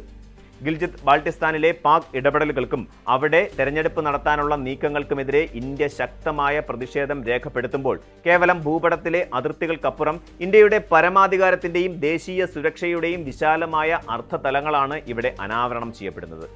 സ്വന്തം അവകാശങ്ങളെക്കുറിച്ച് ഉറക്കെ സംസാരിക്കാൻ രാജ്യം ഇപ്പോൾ മടിക്കുന്നില്ല എന്നതിന്റെ ഏറ്റവും വലിയ തെളിവാണിത്. ചരിത്ര പശ്ചാത്തലവും ഭരണഘടനാപരമായ നിലപാടും വിശദമായി പരിശോധിക്കുമ്പോൾ പാക് അധിനിവേശ കാശ്മീർ എന്ന വിഷയം ഇന്ത്യയെ സംബന്ധിച്ചിടത്തോളം ഒരിക്കലും ഒരു തർക്ക പ്രദേശമല്ല എന്ന് നിസ്സംശയം മനസ്സിലാക്കാൻ സാധിക്കും. 1947 അന്നത്തെ ജമ്മു കാശ്മീർ ഭരണാധികാരിയായിരുന്ന മഹാരാജ ഹരിസിംഗ് ലേനക്കരാർ വഴി ഇന്ത്യയോട് പൂർണ്ണമായും ചേരാൻ തീരുമാനിച്ചതോടെ ജമ്മു കാശ്മീരിന്റെ മുഴുവൻ പ്രദേശങ്ങളും ഇന്ത്യയുടെ ഭാഗമായി മാറി. ഇത് തികച്ചും നിയമപരമായ ഒരു പ്രക്രിയയായിരുന്നു. എന്നാൽ സ്വാതന്ത്ര്യലബ്ധിയുടെ തൊട്ടു പിന്നാലെ പാകിസ്ഥാൻ സൈന്യത്തിന്റെയും അവരുടെ പിന്തുണയുള്ള ഗോത്രവർഗ്ഗക്കാരുടെയും നേതൃത്വത്തിൽ നടന്ന അധിനിവേശത്തിലൂടെ കാശ്മീരിന്റെ ഒരു വലിയ ഭാഗം അവർ അനധികൃതമായി പിടിച്ചെടുക്കുകയായിരുന്നു.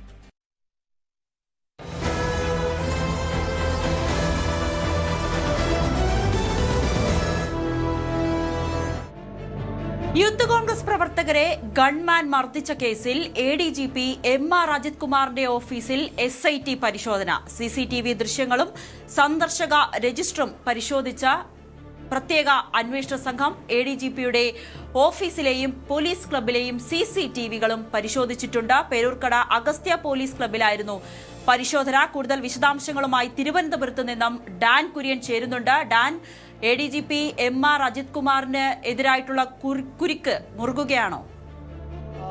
ഒരു തരത്തിൽ പറഞ്ഞാൽ അങ്ങനെ തന്നെ വേണം കരുതാൻ. കാരണം MR അജിത് കുമാറിന്റെ ഓഫീസിൽ നിന്ന് നിയമവിരുദ്ധമായുള്ള ഇടപെടൽ ഈ കേസുമായി ബന്ധപ്പെട്ട് ഉണ്ടായിട്ടുണ്ട് എന്നുള്ള മൊഴി നേരത്തെ അന്വേഷണത്തിന് നേതൃത്വം നൽകിയ ഉദ്യോഗസ്ഥർ തന്നെ പ്രത്യേക അന്വേഷണ സംഘത്തിന് നൽകിയ സാഹചര്യമുണ്ടായിരുന്നു.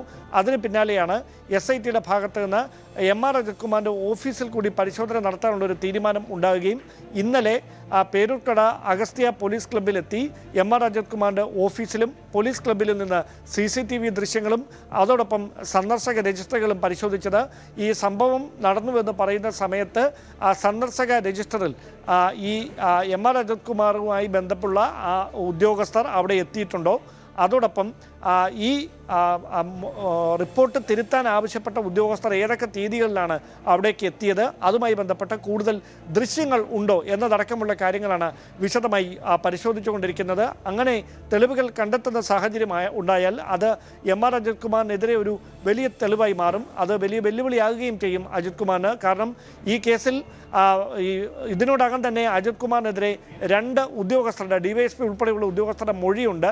ആ മൊഴിക്ക് പിന്നാലെ അത് സാധൂകരിക്കുന്ന തെളിവുകൾ കൂടി പോലീസ് ക്ലബ്ബിൽ പ്രത്യേക സംഘം നടത്തിയ പരിശോധനയിൽ കണ്ടെത്തുന്ന ഒരു സാഹചര്യങ്ങളിലേക്ക് കാര്യങ്ങൾ എത്തിയാൽ അത് MR അജിത് കുമാറിനെ സംബന്ധിച്ച് നിയമപരമായി വലിയ വെല്ലുവിളിയാകും. ഒരുപാട് ചോദ്യങ്ങൾക്ക് ഉത്തരം പറയാൻ അജിത് കുമാർ നിർബന്ധിതനാകുകയും ചെയ്യും.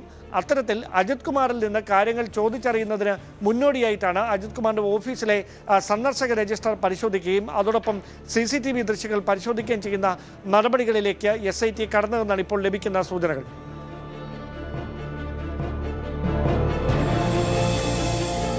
ഡാൻ, ഒരു കാര്യം കൂടി, അങ്ങനെയാണെങ്കിൽ അജിത് കുമാറിനെതിരെ തെളിവുകൾ ലഭിക്കുകയാണെങ്കിൽ അത് വലിയൊരു തിരിച്ചടിയായിട്ട് തന്നെ നമുക്ക് കണക്കാക്കേണ്ടിയിരിക്കുന്നില്ലേ?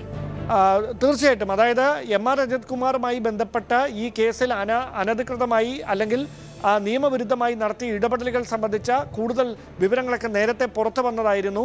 വയനാട് ദുരന്തമുണ്ടായ സമയത്ത് മാധ്യമ ശ്രദ്ധ ഈ ദുരന്തത്തിൽ കേന്ദ്രീകരിച്ചിരിക്കുന്ന സമയത്ത് ഈ റിപ്പോർട്ടിൽ തിരുത്തൽ വരുത്തി ഔദ്യോഗിക കൃത്യനിർവഹണത്തിനിടെ ഉണ്ടായ സ്വാഭാവിക നടപടി മാത്രമാണ് ഗവൺമെന്റിന്റെ ഭാഗത്ത് നിന്ന് ഉണ്ടായത് എന്ന് തിരുത്താൻ ആവശ്യപ്പെട്ടു എന്നാണ് അന്ന് അന്വേഷണത്തിന് നേതൃത്വം നൽകിയ ഉദ്യോഗസ്ഥർ തന്നെ ഇപ്പോൾ കേസിന്റെ അന്വേഷണത്തിന് ചുമതലയിലുള്ള പ്രത്യേക സംഘത്തിന് SITക്ക് മൊഴി നൽകിയിരിക്കുന്നത്. ആ മൊഴി ശരിവെക്കുന്ന തരത്തിലേക്കുള്ള തെളിവുകൾ കൂടി ഈ ഓഫീസിൽ നടത്തിയ പരിശോധനയിൽ കണ്ടെത്തുന്ന ഒരു സാഹചര്യം SITയുടെ ഭാഗത്തുനിന്നുണ്ടായാൽ അത് എം.ആർ. അജിത് കുമാറിനെ നിയമപരമായി കൂടുതൽ പ്രതിരോധത്തിലാക്കുന്ന ഒന്നായി മാറുമെന്ന കാര്യത്തിൽ ഒരു സംശയവും വേണ്ട.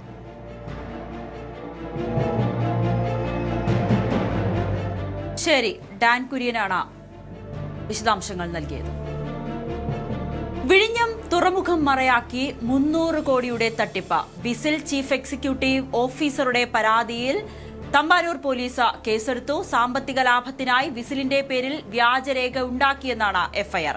മലപ്പുറം സ്വദേശി സൽമാനുൽ ഫാരിസിനെതിരെ പ്രതിയാക്കിയാണ് ഇപ്പോൾ പോലീസ് കേസെടുത്തിരിക്കുന്നത്. തട്ടിപ്പിനായി വിസിലിന്റെ പേരിൽ വ്യാജ കരാർ രേഖയുണ്ടാക്കിയെന്നും ഇതിന് പിന്നിൽ വൻ തട്ടിപ്പ് സംഘമുണ്ടെന്നുമാണ് പോലീസിന്റെ സംശയം. ആദ്യം നമുക്ക് ഇരയാക്കപ്പെട്ട ആളുടെ സഹോദരന്റെ പ്രതികരണം കേൾക്കാം. ഇയാളെ കുറിച്ച് കൃത്യമായ ഡീറ്റെയിൽസ് ഒന്നും പറയാൻ ആദ്യം തയ്യാറായില്ല. കാരണം നമ്മൾ മനസ്സിലാക്കുന്നത് എന്തോ ബ്ലാക്ക് മെയിലിങ്ങോ അല്ലെങ്കിൽ എന്തെങ്കിലും അപായപ്പെടുത്തുന്ന പേടിയിലായിരിക്കാം ഇത്തരം ഡീറ്റെയിൽസ് ഒന്നും പറഞ്ഞിട്ടുണ്ടായിരുന്നില്ല. ഏതോ ഒരു ബിസിനസ് എന്ന് മാത്രമേ നമുക്ക് അറിയില്ലായിരുന്നു. പിന്നീടാണ് നമ്മൾക്ക് മനസ്സിലായത്, ഈ ഒരു ഡോക്യുമെന്റ് കണ്ടപ്പോഴാണ് നമുക്ക് മനസ്സിലായത് ഇങ്ങനെയാണ് ഇതിന്റെ കാരണമെന്ന്. അങ്ങനെ നമ്മൾ ഈ ഡോക്യുമെന്റിന്റെ സ്ഥിതി അന്വേഷിക്കുന്നതിന്റെ ഭാഗമായിട്ട് നമ്മൾ വിഴിഞ്ഞം ബോർഡായിട്ട് ബന്ധപ്പെട്ട് അവിടെ DBS മാഡമായിട്ട് സംസാരിച്ച് ഇങ്ങനൊരു രേഖയില്ലെന്നും ഇതൊരു വ്യാജ ഒപ്പും ഒക്കെ സൃഷ്ടിച്ചിട്ടുള്ള രേഖയാണെന്നൊക്കെ മനസ്സിലായി. കൂടുതൽ വിശദാംശങ്ങളുമായി തിരുവനന്തപുരത്ത് നിന്നും BV വിനോദ് ചേരുന്നുണ്ട്. വിനോദ്, നമ്മുടെയൊക്കെ സ്വപ്ന പദ്ധതിയാണ് വിഴിഞ്ഞം തുറമുഖം. ആ വിഴിഞ്ഞത്തെ തന്നെ മറയാക്കിക്കൊണ്ടുള്ള വലിയൊരു തട്ടിപ്പ്. എന്താണ് വിശദാംശങ്ങൾ? നവമി, 300 കോടി രൂപയുടെ തട്ടിപ്പാണ് നടത്താൻ ലക്ഷ്യമിട്ടത്. അവർ അങ്ങനെ ഒരു വ്യാജരേഖ ഉണ്ടാക്കുകയായിരുന്നു. നിരവധി പേരിൽ നിന്ന് പണം നഷ്ടമായിട്ടുണ്ട്. FIRൽ പറയുന്നത് 300 കോടി രൂപയുടെ തട്ടിപ്പ് എന്ന് തന്നെയാണ്. ഇതിൽ ഈ തട്ടിപ്പ് സംഘം പ്രധാനമായും ലക്ഷ്യം വെച്ചത് സാമ്പത്തികമായി മുന്നോക്കം നിൽക്കുന്ന കുടുംബങ്ങളിലെ സ്ത്രീകളെയാണ്, പ്രത്യേകിച്ച് സ്ത്രീകളെയാണ്. സോഷ്യൽ മീഡിയ വഴിയായിരുന്നു ഇതിൻ്റെ ഒരു പരസ്യം.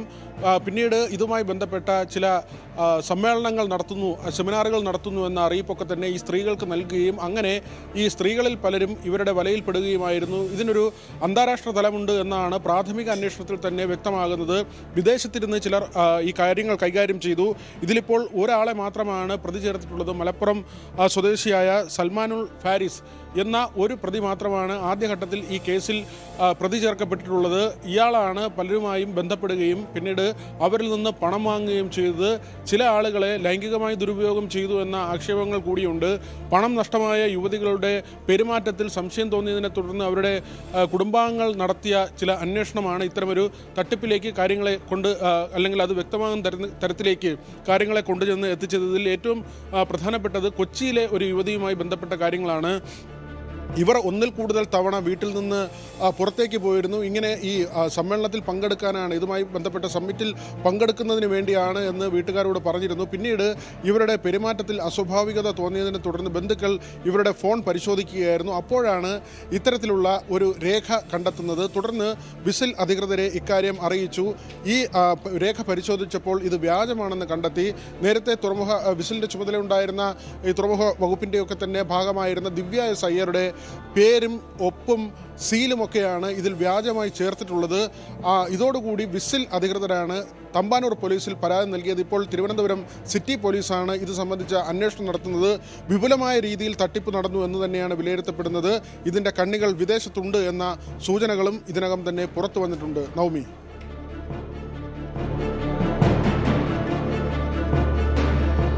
ശരി, വിഴിഞ്ഞം തുറമുഖം മറയാക്കിയാണ് കോടികളുടെ തട്ടിപ്പ് പുറത്തു വന്നിരിക്കുന്നത്. വിശദാംശങ്ങൾ നൽകിയത് VV വിനോദ്.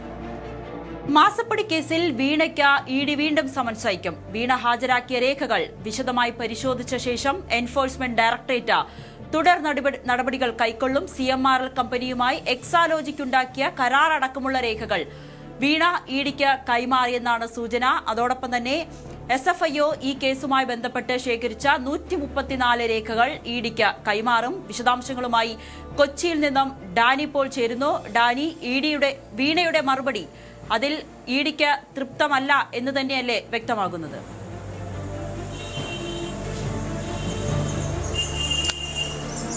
നവമി, നിലവിൽ ED രേഖകൾ അതോടൊപ്പം തന്നെ അവർ നൽകിയ മൊഴികൾ എന്നിവ പരിശോധിച്ച് വരികയാണ്. പക്ഷെ പ്രാഥമികമായി ഇതുവരെയുള്ള ആ രീതിയിൽ വെച്ച് അവർ ആവശ്യപ്പെട്ടതിൻ്റെ കൂടുതൽ വിവരങ്ങൾ നൽകാനോ അല്ലെങ്കിൽ അവരെ കൂടുതൽ വ്യക്തത വരുത്തണമെന്നത് നേരത്തെ തന്നെയും ചില ചോദ്യങ്ങൾ സമൻസിൽ തന്നെയും വ്യക്തമാക്കിയിരുന്നു.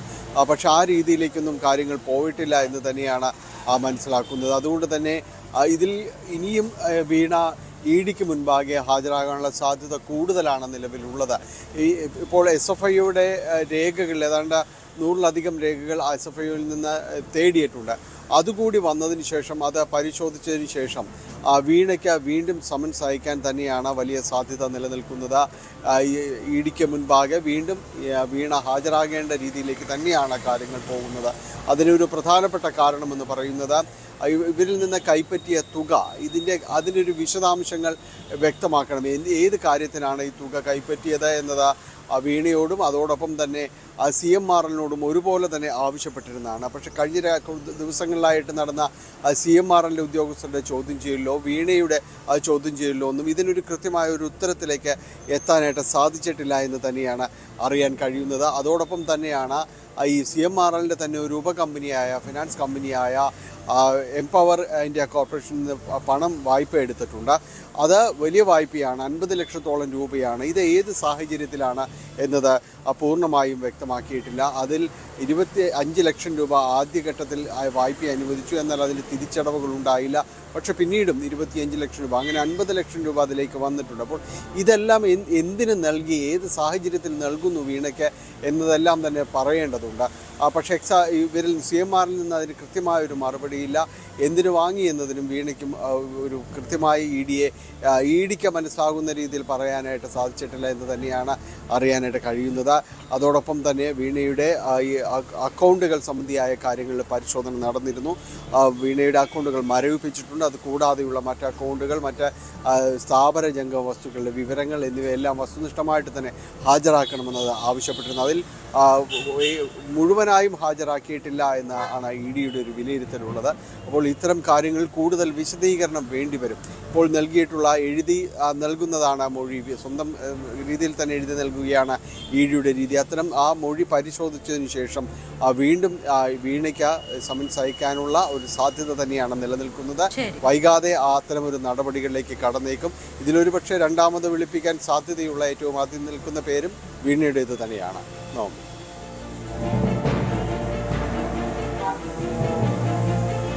ശരി, കൊച്ചിയിൽ നിന്നും ഡാനി പോളാണ് വിശദാംശങ്ങൾ നൽകിയത്. വീണ ടിയെ വീണ്ടും ചോദ്യം ചെയ്യാൻ വിളിപ്പിക്കാനാണ് ഇഡിയുടെ തീരുമാനം. ടിനി ടോമിനെതിരായ പരാതിയിൽ കോടതിയെ സമീപിച്ച നടി അൻസിബ എറണാകുളം 1-ാം ക്ലാസ് മജിസ്ട്രേറ്റ് കോടതിയിലാണ് ഹർജി നൽകിയത്. ടിനി ടോമിനെതിരെ കേസെടുക്കണമെന്നാണ് പ്രധാനപ്പെട്ട ആവശ്യം. അൻസിബയുടെ പരാതി അമ്മയിലെ ആഭ്യന്തര തർക്കം മൂലമാണെന്ന് പോലീസ് കോടതി അറിയിച്ചിരിക്കുകയാണ്. വനിതാ SI രേഷ്മയ്ക്കെതിരെ കേസെടുക്കേണ്ട ആവശ്യമില്ല എന്നും കോടതിയിൽ സമർപ്പിച്ച റിപ്പോർട്ടിൽ പോലീസ് പറയുന്നുണ്ട്. കൂടുതൽ വിശദാംശങ്ങളുമായി കൊച്ചിയിൽ നിന്നും ആജ്ഞ രവീന്ദ്രൻ ചേരുന്നു. ആജ്ഞ, വീണ്ടും അൻസിബ നിയമ നടപടിയുമായി മുന്നോട്ട് പോവുകയാണ്. ടിനി ടോമിനെതിരെ കോടതിയെ സമീപിച്ചിരിക്കുന്നു. എന്തൊക്കെയാണ് വിശദാംശങ്ങൾ?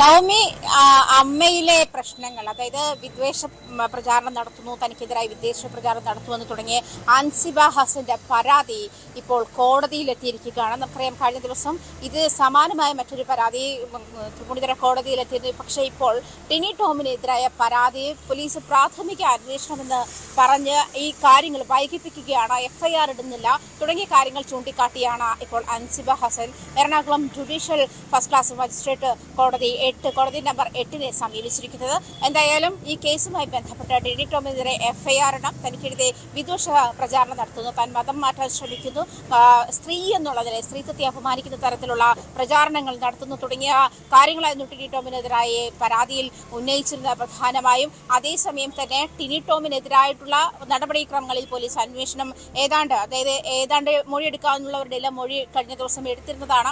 ഇതുമായി ബന്ധപ്പെട്ടുള്ള റിപ്പോർട്ട് കൊച്ചി ACPക്കാണ് നൽകുക. ഈ റിപ്പോർട്ടാണ് ഇനി റിപ്പോർട്ടിന്റെ അടിസ്ഥാനത്തിലാണ് ACP ഇതിൽ തുടർ നടപടികൾ ഉണ്ടാകണമോ എന്ന് തീരുമാനിക്കുക. എന്തായാലും ടിനി ടോമിനെതിരായ പരാതിയിൽ ഇതുവരെ എഫ്ഐആർ രജിസ്റ്റർ ചെയ്തിട്ടില്ല. എഫ്ഐആർ രജിസ്റ്റർ ചെയ്ത വിഷയത്തിൽ അന്വേഷണം ആവശ്യപ്പെട്ടുകൊണ്ടാണ് അൻസിബ ഹസൻ ഇപ്പോൾ ജില്ലാ കോടതിയിൽ സമീപിച്ചിരിക്കുന്നത്. അങ്ങനെയാണ് ആ ഒരു സാഹചര്യത്തിൽ തന്നെ നേരത്തെ നമ്മൾ സൂചിപ്പിച്ചതുപോലെ സമാനമായ മറ്റൊരു പരാതിയിൽ ലക്ഷ്മിപ്രിയയുമായി ബന്ധപ്പെട്ടുള്ള പരാതിയിൽ തൃപ്പൂണിത്തുറ കോടതിയിലും സ്വകാര്യ അന്യായം ഫയൽ ചെയ്തിരുന്നതാണ്. അതായത് ഈ തൃപ്പൂണിത്തുറ SI രേഷ്മയ്ക്കെതിരായും ലക്ഷ്മിപ്രിയക്കെതിരായും പോലീസ് നടപടിയെടുത്തില്ല തുടങ്ങിയ കാര്യങ്ങൾ ചൂണ്ടിക്കാട്ടിയായിരുന്നു. അതേസമയം കോടതിയിൽ ഈ തൃപ്പൂണിത്തുറ കോടതിയിൽ അൻസിബയുടെ സ്വകാര്യ അന്യായത്തിന് മറുപടി നൽകിയിട്ടുണ്ട്. ഈ ലക്ഷ്മിപ്രിയക്കെതിരായുള്ള പരാതിയുമായി ബന്ധപ്പെട്ട മറുപടിയിൽ അൻസിബ ഹസനെ അപമാനിക്കുന്ന തരത്തിലുള്ള നടപടിക്രമങ്ങൾ പോലീസ് സ്റ്റേഷനിൽ നിന്നും ഉണ്ടായിട്ടില്ല. അൻസിബ ഹസനെ മനഃപൂർവ്വം പോലീസ് സ്റ്റേഷനിലേക്ക് വിളിച്ചിരുത്തി വൈകിച്ചില്ല. അതേസമയം ലക്ഷ്മിപ്രിയയുടെ ഭർത്താവ് ജയേഷിനോട് മാപ്പ് ചോദിക്കുന്ന നടപടി ഉണ്ടായിട്ടുണ്ട്. ഈ അൻസിബ ഹസനും ലക്ഷ്മിപ്രിയയും തമ്മിലുണ്ടായ ഒരു വാട്സ്ആപ്പ് മെസ്സേജിന്റെ അടിസ്ഥാനത്തിൽ ലക്ഷ്മിപ്രിയയുടെ കുടുംബത്തിൽ പ്രശ്നമുണ്ടാവുകയും ഭർത്താവ് ജയേഷ് ലക്ഷ്മിപ്രിയയെ മർദ്ദിക്കുന്നതായി ലക്ഷ്മിപ്രിയ അറിയിച്ചതാലും പോലീസ് കോടതിയിൽ അറിയിച്ചിട്ടുണ്ട്. എന്തായാലും തുടർ നടപടികൾ അമ്മയിലുണ്ടായിട്ടുള്ള പ്രശ്നങ്ങൾ അത് അമ്മയുടെ കുടുംബയോഗത്തിനിടയിൽ ഉണ്ടായ പ്രശ്നങ്ങളാണ് എന്നാണ് ടിനി ടോം വ്യക്തമാക്കുന്നത്. നീനാക്കുറുപ്പുമായി പ്രശ്നമുണ്ടായിരുന്നു. തുടർന്നാണ് അൻസിബ ഹസൻ പരാതിയുമായി രംഗത്തെത്തുന്നത്. അതേസമയം തന്നെ അൻസിബ ഹസന് അമ്മ നൽകിയിരിക്കുന്ന വിശദീകരണത്തിൽ കോടതിയെ സമീപിച്ചിരിക്കുകയാണ് അൻസിബ. വിശദാംശങ്ങൾ നൽകുകയായിരുന്നു കൊച്ചിയിൽ നിന്നും ആജ്ഞ രവീന്ദ്രൻ. സ്പോട്ട് ലൈവ് പൂർണ്ണമാകുന്നു. നമസ്കാരം.